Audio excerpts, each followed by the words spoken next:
অনেক সময় শিক্ষক হাঁটছেন, গাড়ি থামিয়ে গাড়ির দরজা খুলে একজন সফেদ জামাওয়ালা ভদ্রলোক এসে শিক্ষককে জড়ায় ধরেন, কাঁদেন, চুমু দেন, দোয়া চান। তার পরিচয় কি? অনেক সময় দেখা যায় তিনি একজন কর্মরত সচিব, তিনি হয়তো বা একজন সেনাবাহিনীর ঊর্ধ্বতন কর্মকর্তা, পুলিশের একজন ঊর্ধ্বতন কর্মকর্তা, একজন বিশাল ব্যবসায়ী। তিনি যখন তার শিক্ষকের কাছে আসেন তখন খুব ছোট হয়ে যান। তিনি সমাজে যত বড়ই হন না কেন, তার শিক্ষকের কাছে তিনি শিশু তুল্য। তো এই শিশুদের কাছে আপনাদের দাবি করতে হয় কেন? এর কারণ হলো যে শিক্ষা দিয়েছেন ওই শিক্ষাটা আসল শিক্ষা ছিল না। এই জন্যই সে জায়গা আপনাকে সম্মান করে ওই শিক্ষার কারণে না, সম্মান করে আল্লাহর দেওয়া সহজাত মানবিক প্রবৃত্তির কারণে। মানব প্রবৃত্তির সুপ্ত ধনকে, গুপ্ত ধনকে বাইরে নাড়ছাড় করে নিয়ে আসার নাম হচ্ছে শিক্ষা।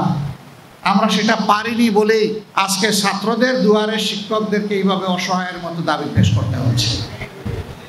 ওই শিক্ষাটাই আনতে হবে, যেই শিক্ষায় দাবি আদায়ের কোনো প্রয়োজন হবে না, এবং যেই শিক্ষা ইনসাফের ভিত্তিতে গোটা সমাজের দিকে সুদৃষ্টি রাখে। শিক্ষায় শিক্ষিতরা এটা মনে করবে না যে আমার মেধা আর আমার বাপের সম্পদ দিয়ে আমি আজকে মানুষ হয়েছি, এই পর্যায়ে এসেছি।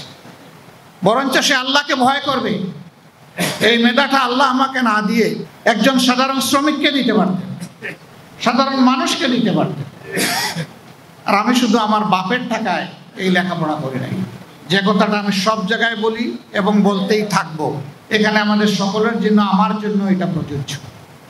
ইবতেদায়ী অথবা প্রাইমারি স্কুল থেকে শুরু করে বিশ্ববিদ্যালয় পর্যন্ত যতটুকু লেখাপড়া আমরা করেছি, সেই শিক্ষা প্রতিষ্ঠানগুলোতে যতগুলা ইট, বালু, পাথর, সিমেন্ট, নুড়ি, রড লেগে আছে, মিস্ত্রির হাত লেগে আছে, ওই সব জায়গায় আপামর জনগণের আর্থিক অংশগ্রহণ আছে। একজন ভিক্ষুকেরও আছে। ভিক্ষুকও কোনো পণ্য কিনতে গেলে তাকেও ভ্যাট দিতে হবে। রাষ্ট্রের এখন রেভিনিউ সবচেয়ে বড় সোর্স হচ্ছে ভ্যাট। আবার সেই ভ্যাট এইটা ভিক্ষুকের, এইটা শ্রমিকের, এইটা কর্মচারীর, এইটা কর্মকর্তার, এইটা ব্যবসায়ীর, এইটা ডাক্তার সাহেবের, এইটা উকিল সাহেবের, এইভাবে আলাদা করে রাখা হয় না। ট্রেজারিতে সমস্ত সম্পদ একাকার। কাজেই ওই সমস্ত স্থাপনা যেগুলাতে বসে আমরা এই শিক্ষা নিয়েছি, উপকরণ যেগুলো আমরা কাজে লাগিয়েছি শিক্ষা নিতে গিয়ে, যে রাস্তা দিয়ে চলাফেরা করি, যে দেশে বসবাস করি, সেই দেশের পরতে পরতে ওই মানুষগুলার ট্যাক্স জড়িয়ে আছে। তার সাথে আরেকটা জিনিস উন্নয়নের জন্য লাগে, সেটা আমাদের মতো তৃতীয় বিশ্বের দেশগুলা বৈদেশিক ঋণ নিয়ে থাকে। আজকের জন্ম নেওয়া শিশুটির উপর ঋণের যে বোঝা, আপনার উপরেও সমান সেই বোঝা। সুতরাং আমরা প্রত্যেকটি মানুষ সমাজের কাছে দায়বদ্ধ, 18 কোটি মানুষের কাছে দায়বদ্ধ।